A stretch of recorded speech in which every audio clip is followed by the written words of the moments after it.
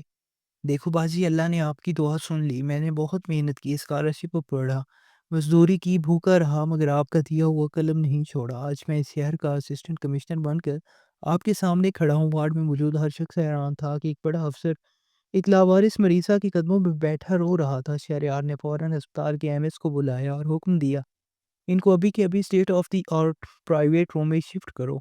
ان کا علاج میری جیب سے ہوگا اور اگر ان کو ذرا سی بھی تکلیف ہوئی تو یہ ہسپتال میں بند کروا دوں گا۔ شہریار نے مجھے تنہا نہیں چھوڑا۔ جب اسے معلوم ہوا کہ میرے بیٹوں نے مجھے گھر سے نکال دیا ہے تو اس نے غصے سے انتہا نہ رہی۔ اس نے میرے بیٹوں کو بلوایا، وہ اسسٹنٹ کمشنر کے روب کے سامنے کانپ رہے تھے۔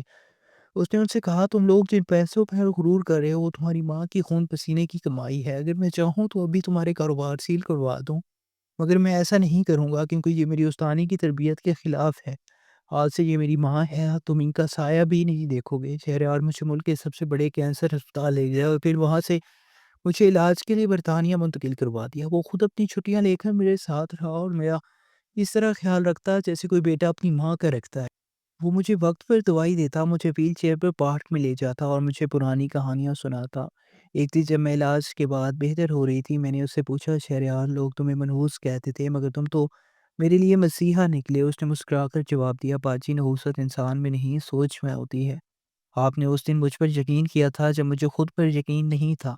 آپ کی اس ایک نیکی نے میرا مقدر بدل دیا۔ آج میں جو کچھ بھی ہوں اور اس 2 روپے کی قلم اور آپ کی دی ہوئی ہمت کی وجہ سے ہوں۔ میں آج سے یاب ہوں اور شہریار کے گھر میں ایک ملکہ کی طرح رہ رہی ہوں۔ جو نیکی میں نے کی تھی اس کا صلہ میرے رب نے مجھے بھرپور طریقے سے دیا۔ میری زندگی کا وہ وقت جب مجھے لگا تھا کہ میری زندگی میں اندھیرا چھا گیا، میں اکیلی پڑی ہوں، میرا کوئی نہیں رہا تھا، اب اللہ نے شہریار کو روشنی کی کرن بنا کر میری زندگی میں بھیجا تھا۔ میرے اپنے بیٹوں نے مجھے چھوڑ دیا مگر وہ بیج جو میں نے 20 سال پہلے ایک بنجر گاؤں میں بویا تھا آج ایک تناور درخت بن کر مجھے ٹھنڈی چھاؤں دے رہا تھا۔ نیکی واقعی کبھی رائے گاہ نہیں چاہتی۔ اللہ تعالیٰ کسی کی محنت اور محبت کو ضائع نہیں کرتا، وہ صلہ وہیں سے دیتا ہے جہاں سے انسان کو گمان بھی نہیں دیتا۔ یہ کہانی ہمیں سکھاتی ہے کہ دنیا چاہے کچھ بھی کہے، آپ کو ہمیشہ انسانیت کی خدمت کرنی چاہیے۔ وہ بچہ جسے لوگ منحوس سمجھتے تھے وہی سب سے بڑا محسن ثابت ہوا۔